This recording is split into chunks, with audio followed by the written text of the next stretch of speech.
Bonjour et bienvenue sur la mécanique universelle. Alors aujourd'hui nous sommes dimanche 19 mars 2023 et je continue mon avancée un peu forcenée à travers cet ouvrage-là de René-Jean Dupuy, mais qui est essentiel pour éclaircir, pour éclairer un peu plus, pour préciser ma théorie. Cette théorie essaie de démontrer que l'humanité, depuis que nous nous sommes séparés des autres primates et que nous avons constitué donc une identité particulière, même si cette identité originelle, si nous sommes issus d'un groupe humain unique, s'est diversifié pour aller s'adapter, comprendre l'entièreté du monde, enfin, en somme, de façon intuitive, inconsciente. Maintenant, depuis un bon moment, a décrit un rassemblement, une avancée vers son unité. L'humanité avance progressivement vers son unité. Et cette évolution entre le primate originel que nous étions, ce que nous sommes,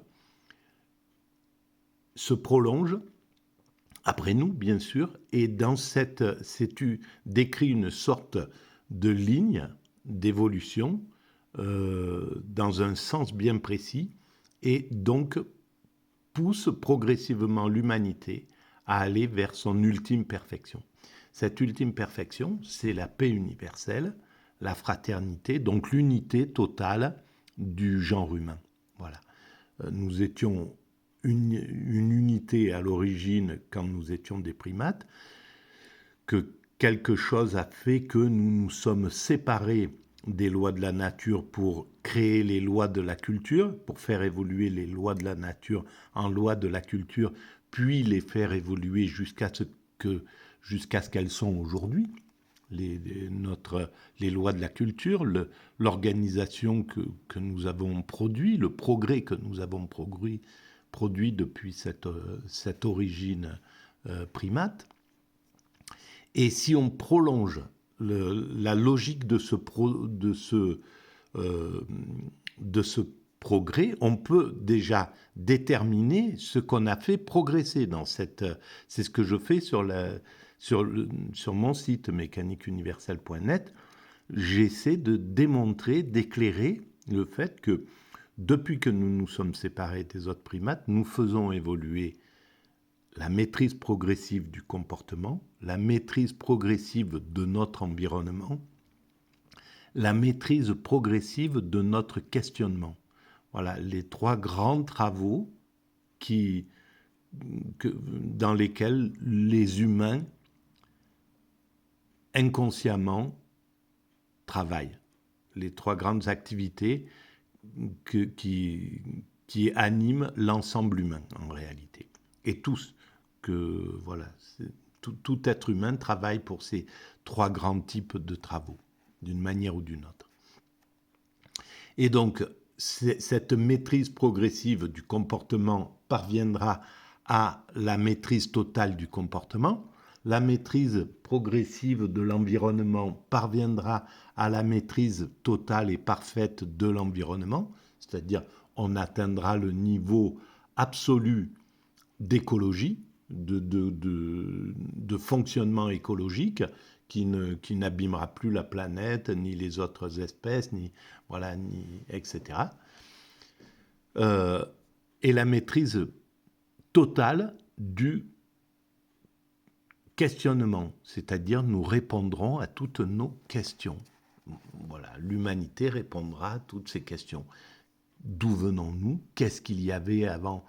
S'il y avait quelque chose avant la création, pourquoi il y a la création? Qu'est-ce que c'est que cette création?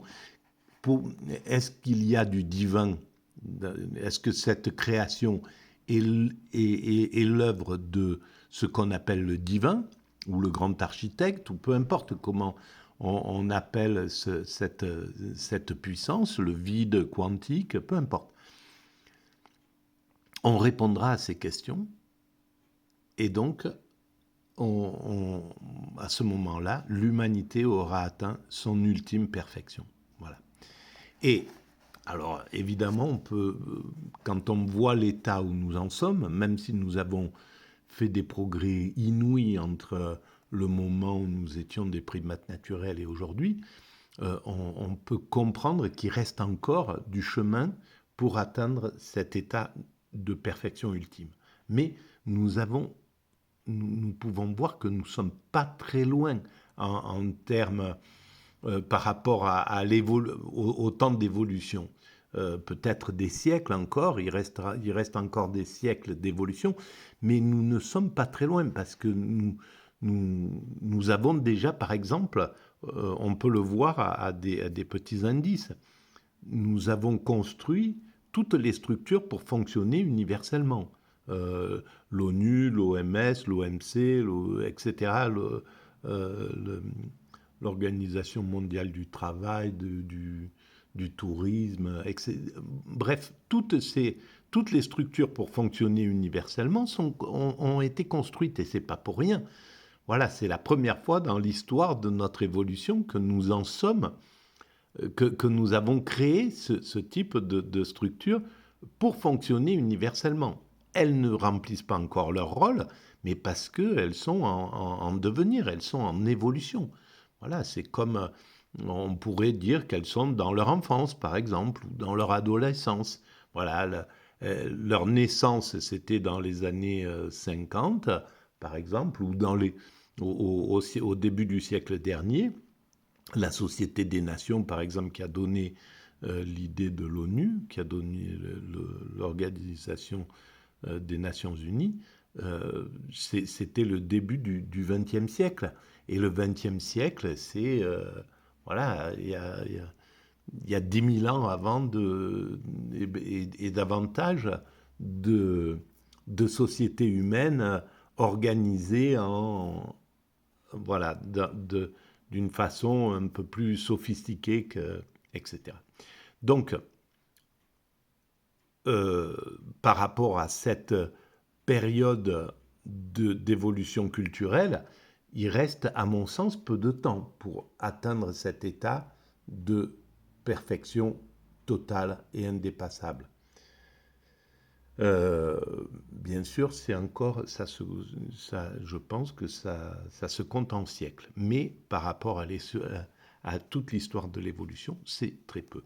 Donc voilà, ça c'est pour situer cette réflexion. Si vous pensez que ce travail mérite d'être éclairé, eh ben, je vous engage il y a plusieurs façons de le soutenir, mettre un avis, vous abonner à la chaîne, voilà, et puis le diffuser à vos amis, etc. Voilà. Donc, je vais reprendre la lecture. Alors, cet ouvrage, il est formidable, de René Jean Dupuy, L'humanité dans l'imaginaire des nations. C'est justement le concept d'humanité. Et ça éclaire un petit peu toute cette évolution. Bon, c'est fastidieux parce que maintenant, il y a 20 et quelques vidéos déjà. C'est voilà, de lecture, hein. Et j'en suis qu'à la page 110. Mais cet ouvrage montre un petit peu l'évolution justement du concept d'humanité et tout le travail des êtres humains pour dépasser la guerre, pour dépasser tout cette évolution antagoniste. Nous évoluons depuis la nuit des temps parce que nous tenons ça de nos origines primates. C'était l'évolution antagoniste, c'était dans nos gènes, c'est dans nos gènes, ça nous appartient. Et c'est cet instinct que nous faisons disparaître progressivement. on apprend à le maîtriser de mieux en mieux, même s'il devient de plus en plus terrible, parce qu'il utilise le progrès à mauvais escient, justement, dans le sens de la violence. Mais ce qui ne veut pas dire euh, que c'est le mal qui progresse dans l'humanité.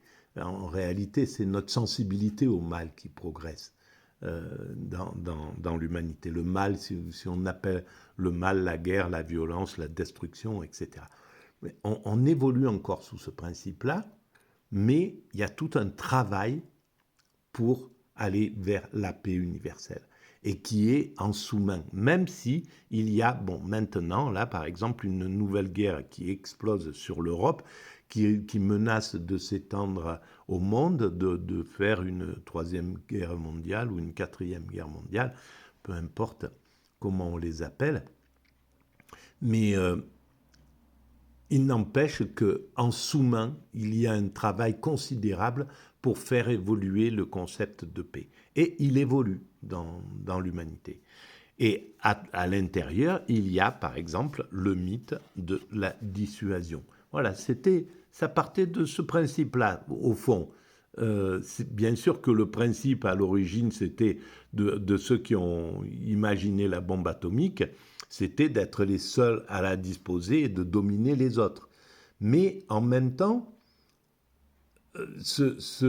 à chaque fois qu'il y a qu'un système dominant invente quelque chose qui peut dominer tous ses adversaires, les adversaires n'ont de cesse de neutraliser cette invention en imaginant la même ou en se mettant au niveau, quoi, en somme. Et c'est ce qui s'est passé avec la bombe atomique.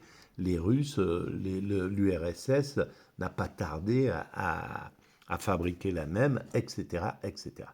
Et donc, une fois que cet événement était fait, que chacun disposait de la bombe atomique, on pouvait évidemment s'autodétruire. Même, on s'est rendu compte, l'humanité s'est rendu compte qu'elle était arrivée au point d'avoir inventé au niveau technologique de quoi se détruire totalement, de quoi interrompre notre évolution.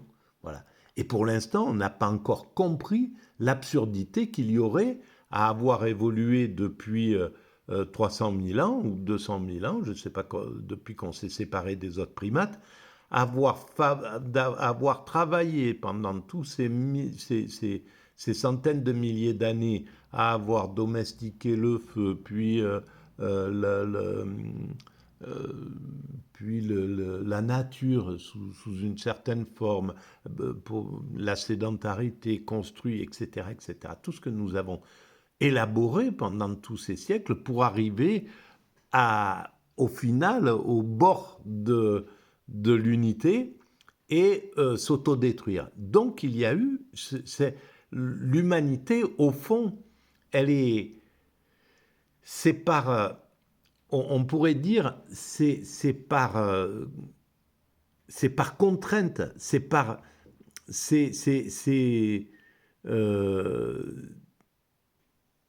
sa faute, c'est pas ce elle cherche pas à s'autodétruire. Elle est prisonnière de ses instincts de domination, de penser que voilà, par exemple, la période où à la chute du communisme, à la chute du mur de Berlin, le monde a cru, le monde occidental a cru qu'il était que le fait de devenir le seul gendarme du monde, que l'Occident puisse décider seul de gérer les conflits, etc., allait apporter la paix. C'était sans doute dans l'état d'esprit des dirigeants américains, des dirigeants de l'OTAN, etc. Il se trouve que ça n'est pas ce qui s'est passé. Voilà. Mais ça, c'est parce que nous sommes prisonniers de nos instincts et aussi de nos instincts négatifs.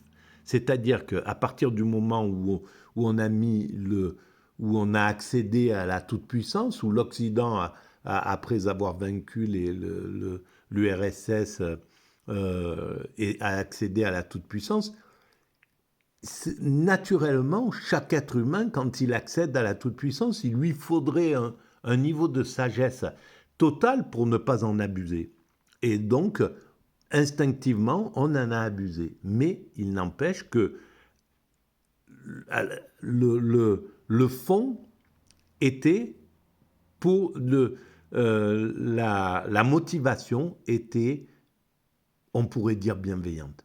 Voilà, la motivation des choses est bienveillante la plupart du temps, et sur cela se greffent les faucons, un système un peu faucon, mais qui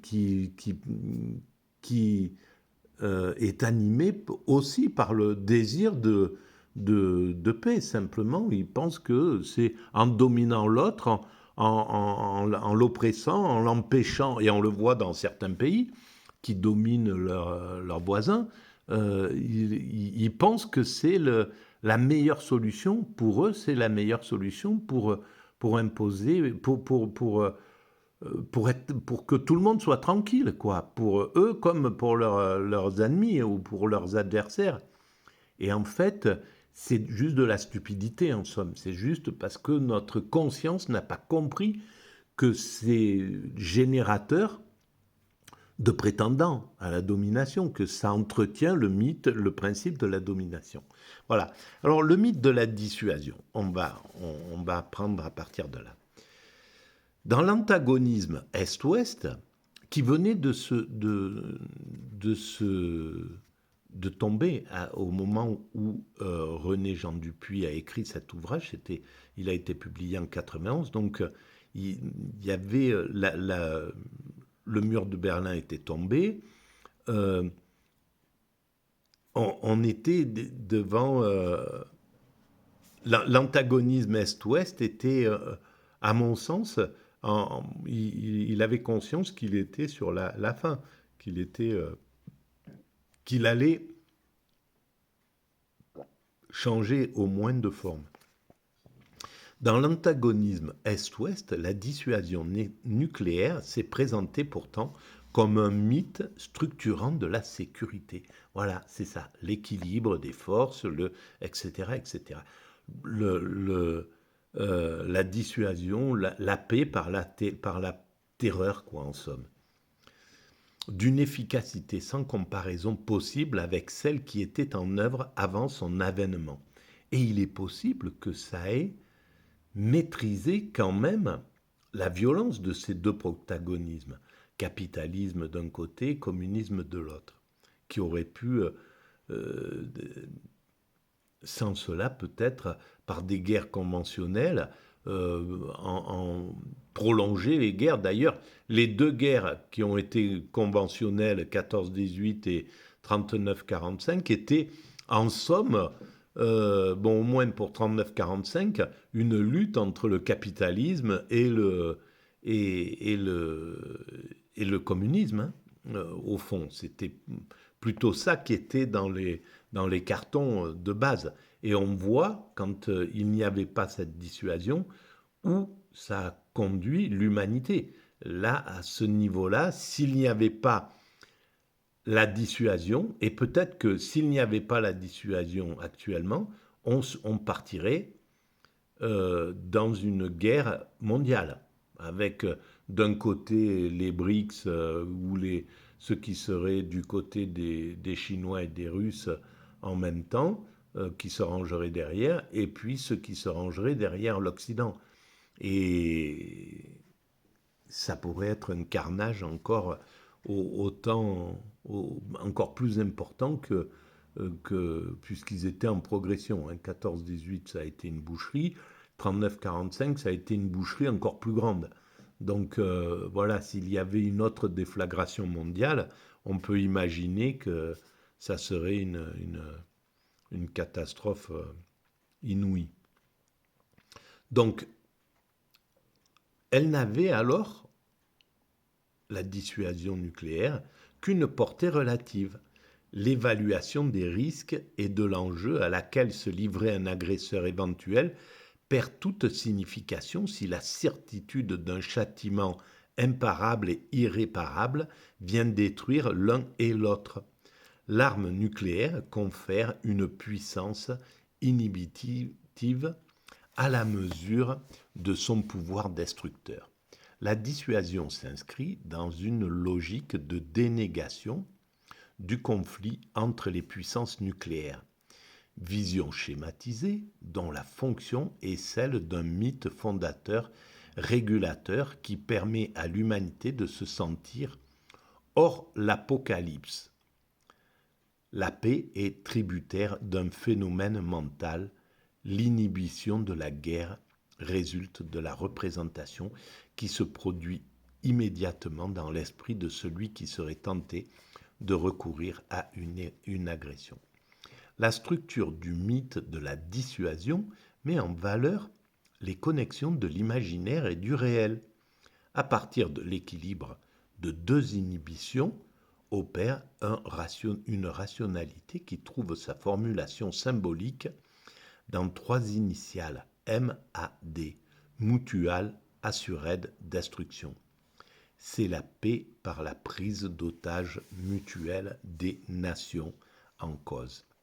En somme, voilà, le fait de pouvoir s'autodétruire a quelque part maîtrisé ces deux chiens furieux, ces deux pitbulls qui étaient le communisme et le capitalisme dans leur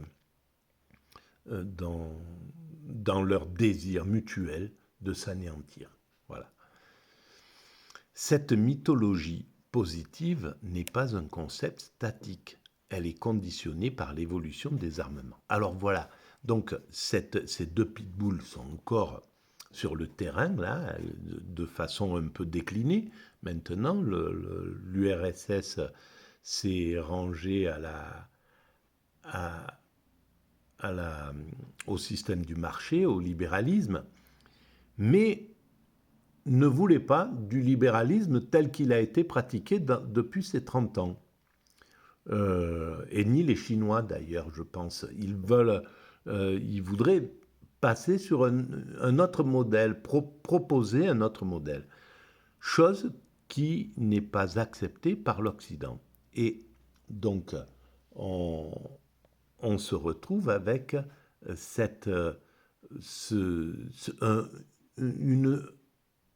une nouvelle, un nouveau système de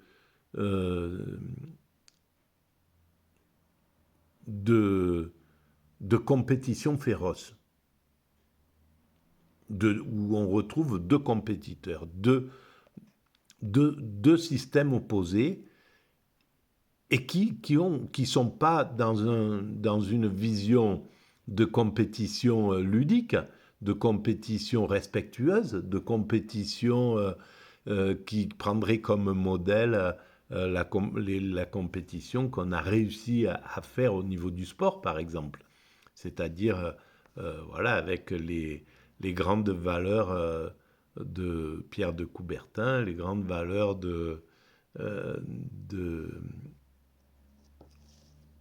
les valeurs respectueuses de l'adversaire. On n'en est pas là. On est dans un système où tous les coups sont permis, où quand l'autre baisse les bras, on avance, si on peut le détruire, on le détruit, etc. Et donc ça se fait au détriment du monde. Et le monde, maintenant, est totalement connecté, est totalement éveillé. Enfin, totalement, il est en éveil.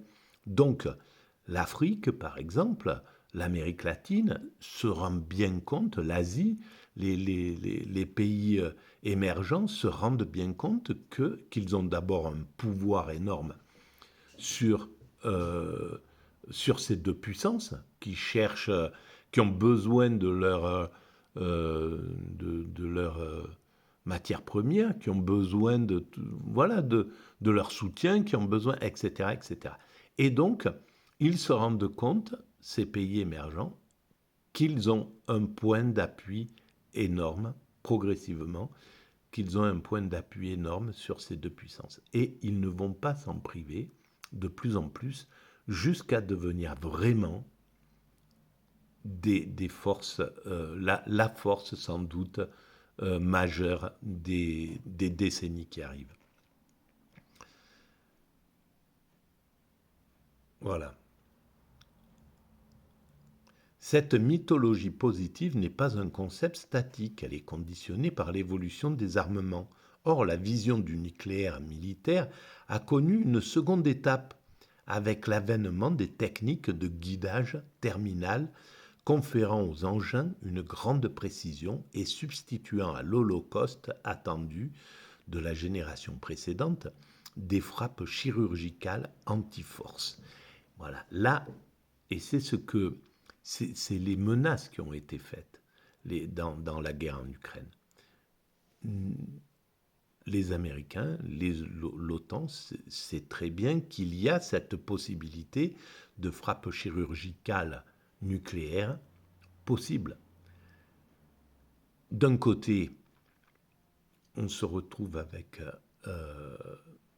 avec ces deux possibilités. Elles sont là, ces possibilités. C'est-à-dire les destructions massives et maximum, mais pas totale, en somme. Là, il va falloir voir ce que l'humanité va faire. Parce que d'un côté, il y a même ceux qui, en Occident, du côté de ceux qui sont côté OTAN, en somme, côté, qui disent il faut faire des frappes préventives nucléaires contre la Russie. Et la Russie dit à mots couverts, nous avons cette possibilité, on est à 5 minutes de Londres, de Paris, de Berlin, etc., avec nos armes guidées et que personne ne peut arrêter. Voilà où nous en sommes là, devant cette menace. Les hommes, mine de rien,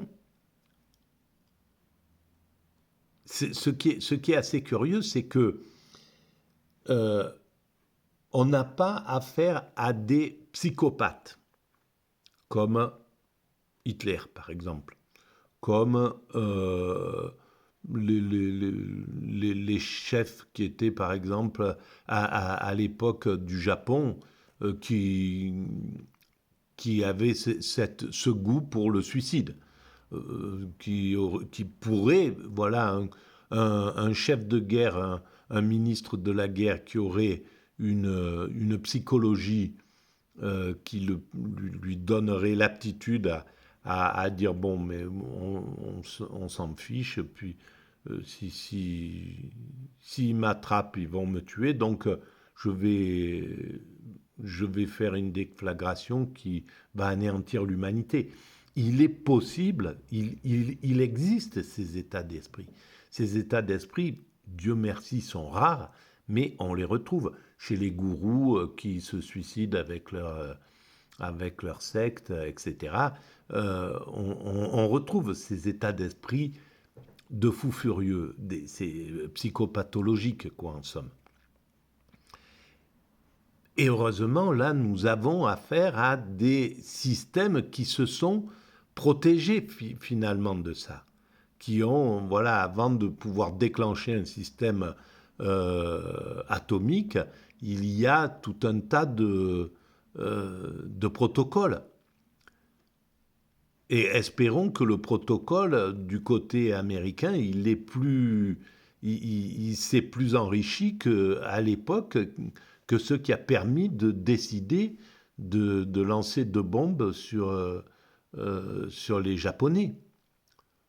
Parce que on ne peut pas dire que la réflexion a été... c'est qu'on a eu affaire à une réflexion humaniste. C'est quelque chose, au contraire, qui a été pratiquement poussé, justement, de façon instinctive, pas instinctive, mais spontanée, quoi, comme ça, enfin, sans une réflexion spirituelle derrière. qu'est-ce qu'on va faire en faisant ça, qu'est-ce qui va se passer, etc. Pourquoi on doit aller tuer d'un seul coup, en une fraction de seconde, 500 000 personnes, sans savoir ce qui se passe exactement, sans maîtriser complètement la chose. Enfin, là, on a eu affaire à quelque chose de psychopathologique quand on y réfléchit. Et je pense que les moyens de se préserver de cet état d'esprit a évolué dans l'humanité. Espérons-le en tout cas.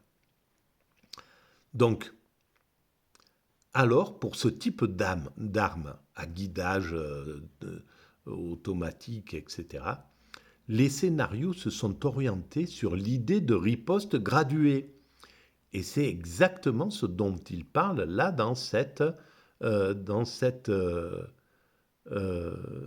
conflit. À la menace sourde de pouvoir russe, les Américains disent nous on rasera à ce moment-là toutes vos villes, etc. Ou voilà, on vous répondra de la même manière. Donc on est dans un... Et c'est fou parce que ils font ça par-dessus toute l'humanité en réalité. Ils sont au-dessus du concept d'humanité, alors que l'humanité, c'est le concept qui est en devenir et qui doit être là. Et la plupart des guerres se sont déroulées avec l'aval de l'ONU. Et là, on se retrouve avec quelque chose qui est hors principe de l'humanité. Donc, deux belligérants sont en train de décider du sort de 7 milliards d'êtres humains, quoi, en somme. Bref, et sans que ça choque personne. En réalité, du point de vue stratégique, ce système repose aussi sur la dissuasion, mais celle-ci ne se fonde plus sur la symétrie des potentialités opposées. Son ressort est l'incertitude quant à l'ampleur et au type de riposte qui sera adopté. Et c'est exactement cette incertitude qui neutralise là actuellement, qui empêche actuellement de passer à quelque chose qui serait vraiment hyper destructeur. Celle-ci, en effet, pourra comporter l'utilisation d'un complexe d'armes dont l'ennemi ne pourra imaginer l'articulation.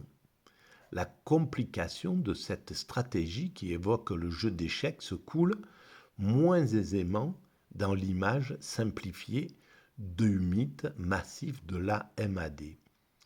De fait, le noyau mythologique de la certitude du châtiment de l'agresseur conserve sa valeur terrifiante dans la conscience universelle. Voilà, il y a cette peur des deux côtés, mais là, au fond, elle est en train maintenant de se généraliser. Il n'y a plus de système il n'y a plus de puissance qui se sait protéger par son isolement comme une île au milieu de... etc. ou par quelque chose qui ne l'atteindrait pas en somme. En 14, c'était le cas. En 14, même dans les années en 39-45, les Américains se sentaient totalement protégés, se sentaient invulnérables en somme. Et cet état-là est en train de disparaître. Il n'y a plus de vulnérabilité. Et s'il n'y a plus de vulnérabilité, ça veut dire que toutes ces grandes puissances vont être obligées de négocier la paix, vont être obligées d'avancer vers la paix universelle, parce qu'ils sont tous vulnérables. Voilà. Et c'est cette vulnérabilité qui fait que, au fond, voilà, là je viens d'imaginer quelque chose qui me semble assez aussi donner du crédit au fait que nous allons vers la paix universelle. Non seulement le jeu des incertitudes de la riposte flexible ne saurait accéder immédiatement au schéma sommaire de la connaissance mythique, mais lorsqu'il parvient à y pénétrer, il déclenche l'image première, celle du champignon apocalyptique, par le relais du mythe de l'escalade irrésistible. Et il est clair que s'il y a une lancée, il y a anéantissement de mutuelle. Maintenant, on le sait, je pense que les armes sont braquées sur tous les belligérants des deux côtés. Et voilà, ça neutralise le truc. Le mythe anti-nucléaire, c'est ce que nous allons voir dans la prochaine partie. Voilà, voilà pour cette vidéo. À très bientôt. Merci de votre écoute.